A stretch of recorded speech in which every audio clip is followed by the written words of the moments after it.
फिर है sexual reproduction. Sexual reproduction different groups के अंदर डिफरेंट तरीके से हो सकती है, लेकिन कुछ बेसिक स्टेप्स हैं। बेसिक स्टेप्स क्या है? नंबर 1, हैप्लॉइड सेल्स आपस में मिलेंगे। ठीक है, हैप्लॉइड सेल कौन से हैं? आम बॉडी के सेल्स हैं। किसी जगह पर किसी ब्रेड के ऊपर एक तरफ एक स्पोर आके गिरा, दूसरी तरफ दूसरा स्पोर आके गिरा, दोनों ब्रेड के अंदर ग्रो कर रहे हैं। अब वो जनाब कहीं रास्ते में दोनों माइसीलियम आपस में टकरा गए। तो जब वो दोनों माइसीलियम आपस में मिल गए तो वो दोनों एक दूसरे के साथ जुड़ जाएंगे, तो हम कहेंगे कि हैप्लॉइड सेल्स आपस में फ्यूज हो गए हैं, आपस में मिल गए हैं। फिर अब वो जो दो सेल्स आपस में मिले हैं उसका एक का अपना न्यूक्लियस है, एक का अपना न्यूक्लियस है। अब एक सेल बन गया और उस सेल के अंदर दो न्यूक्लियस इस वक्त मौजूद हैं। ठीक है, तो अब मतलब डिपेंड करता है लाइफ साइकिल के ऊपर कि दोनों न्यूक्लियस भी आपस में मिलेंगे या नहीं मिलेंगे। तो कभी ना कभी हो सकता है कि फौरन ही मिल जाए, हो सकता है बड़े अरसे बाद जाकर दोनों न्यूक्लियाई आपस में मिले, तो इसको हम कहेंगे कि अब हैप्लॉइड न्यूक्लियाई भी आपस में जुड़ गए। और जब दो हैप्लॉइड न्यूक्लियाई आपस में जुड़ते हैं तो कैसा न्यूक्लियस बनेगा? डाइप्लॉइड न्यूक्लियस बनेगा। और फिर अब वो डाइप्लॉइड स्टेज ज्यादा देर नहीं चल सकती फंजाई के अंदर। हमारे अंदर सारी जिंदगी डाइप्लॉइड स्टेज चलती है, लेकिन उनके अंदर डाइप्लॉइड स्टेज ज्यादा देर नहीं चल सकती। जैसे ही वो डाइप्लॉइड होते हैं उनकी कोशिश होती है फौरन मियोसिस की जाए, वापस हैप्लॉइड वाली सूरत हाल में आ जाएं और हैप्लॉइड स्पोर्स प्रोड्यूस किए जाते हैं। तो 3 स्टेप्स हैं। नंबर 1, सबसे पहले सेल्स आपस में मिलेंगे, फिर उन सेल्स के न्यूक्लियाई आपस में मिलेंगे, फिर मियोसिस होगी और हैप्लॉइड सेल्स वापस बन जाएंगे। तो अब तमाम तरह की फंजाई आपस में एक दूसरे के साथ तो नहीं जुड़ सकती। उनको जुड़ने के लिए आपस में एक दूसरे के साथ कंपैटिबल होना चाहिए, एक दूसरे में मुताबिकत रखनी उनकी होगी दोनों सेल्स की, तो फिर वो दोनों सेल्स आपस में मिल सकते हैं। इनको हम कहते हैं ये कंपैटिबल मेटिंग टाइप्स हैं।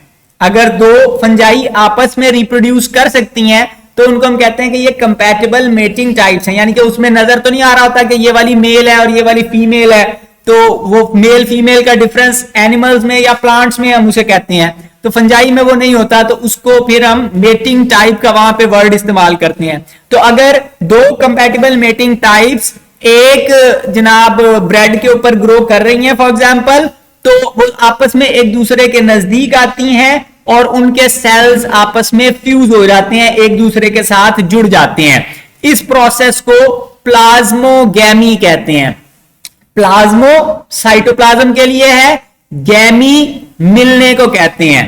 प्लाज्मोगैमी दोनों के साइटोप्लाज्म आपस में मिल गए, उसके बाद फौरन या कुछ अरसे बाद उनके न्यूक्लियाई, जो अब एक ही सेल में दो न्यूक्लियाई पड़े हुए हैं, तो वो भी आपस में जुड़ जाएंगे। जितनी देर उस सेल के अंदर दो न्यूक्लियाई हैं, इसको हम कहते हैं कि ये डाइकैरियोटिक सेल है। एक ऐसा सेल है जिसमें डाइकैरियन है, दो न्यूक्लियाई हैं। फिर कभी ना कभी वो दोनों न्यूक्लियाई भी आपस में फ्यूज हो जाएंगे, जुड़ जाएंगे। इस स्टेज को हम कैरियोगैमी कहते हैं। कैरियन न्यूक्लियस के लिए, गैमी मिलना, तो कैरियोगैमी के दोनों के न्यूक्लियाई आपस में मिल गए। अच्छा, डाइकैरियोटिक स्टेज को हम हेट्रोकैरियोटिक स्टेज भी कहते हैं। हेट्रो का मतलब मुख्तलिफ, कैरियन न्यूक्लियस के ऐसी स्टेज है जिसमें दो मुख्तलिफ न्यूक्लियाई एक सेल के अंदर मौजूद हैं, एक हाइफी के अंदर मौजूद हैं। ठीक है, तो प्लाज्मोगैमी होगी, फिर डाइकैरियोटिक स्टेज बनेगी, फिर कैरियोगैमी होगी। तो 3 स्टेजेस हैं लाइफ साइकिल में, लेकिन कब कहां कैसे होना है वो वेरिएबल है और उसके एतबार से हमने इनको क्लासिफाई कर दिया है, ग्रुपिंग कर दी है 4 ग्रुप्स में। अच्छा जी, अब यहां पर जो स्पोर्स बन रहे हैं, जो सेक्सुअल रिप्रोडक्शन के नतीजे में कैरियोगैमी होने के बाद मियोसिस होगी, मियोसिस से स्पोर्स बनेंगे। अब जो स्पोर्स बनेंगे वो शक्लो सूरत में मुख्तलिफ होते हैं। ठीक है, अलग अलग तरह के हो सकते हैं। सबसे पहले है जाइगोस्पोर्स, फिर है बेसिडियोस्पोर्स और एस्कोस्पोर्स। तो 3 तरह के स्पोर्स हैं। चौथा ग्रुप वो है जिसमें कोई स्पोर नहीं बन रहा, जिसमें सेक्सुअल रिप्रोडक्शन हो ही नहीं रही।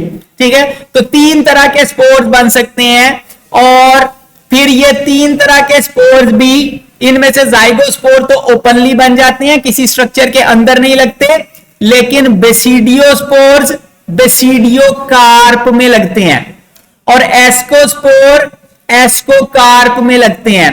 कार्पल का वर्ड आपने सुना हुआ है, फीमेल पार्ट फ्लावर का कार्पल कहलाता है। जो टमाटर आपने खाया हुआ है, या केला खाया हुआ है, या माल्टा खाया हुआ है, जो भी फल आपने खाया है, बेसिकली वो कार्पल थी। ठीक है, यानी कि उसकी फ्रूटिंग बॉडी, उसका फ्रूट। तो इसी तरह बेसिडियोकार्प, मतलब फ्रूट के अंदर क्या होता है, बीज होते हैं हमेशा। तो इसी तरह जिस स्ट्रक्चर के अंदर स्पोर्स मौजूद हैं उसको कार्प कहेंगे। तो बेसिडियोकार्प जिसमें बेसिडियोस्पोर्स लगते हैं, एस्कोकार्प जिसमें एस्कोस्पोर्स लगते हैं। ठीक है, और जाइगोस्पोर किसी चीज के अंदर नहीं लगते, वो खुले पड़े होते हैं, तो वो किसी कार्प के अंदर नहीं लग रहे। तो इस बुनियाद पर हमने फंजाई को कि कैसे स्ट्रक्चर बन रहे हैं और कैसे रिप्रोडक्शन हो रही है, कौन से वाले स्पोर बन रहे हैं, उसकी बुनियाद पर आपने 4 टाइप्स में डिवाइड कर दिया है रिप्रोडक्टिव स्ट्रक्चर की बेस पे। और जब आपने उनको क्लासिफाई किया on the basis of sexual reproduction, तो फिर हम देखते हैं तो उनके बाकी कैरेक्टरिस्टिक भी एक दूसरे से मुख्तलिफ होते हैं। कि हमने सिर्फ सेक्सुअल रिप्रोडक्शन के हिसाब से कहा था कि तुम अलग हो जाओ, तुम अलग हो जाओ, लेकिन ये सेक्सुअल रिप्रोडक्शन भी उसकी दूसरी तरह से हो रही है। उसके सेल के स्ट्रक्चर भी और तरह के हैं, इस वाले के और तरह के हैं। तो उससे हमें पता लगा कि ठीक है, हमने सेक्सुअल रिप्रोडक्शन की बेस पे क्लासिफाई किया था, लेकिन ये अच्छी क्लासिफिकेशन है कि इसकी वजह से बाकी सारे फीचर भी उनके खुद ब खुद ही अलग-अलग हो गए हैं। तो सेक्सुअल रिप्रोडक्शन एक अच्छा क्राइटेरिया है फंजाई को अलग ग्रुप्स में डिवाइड करने का।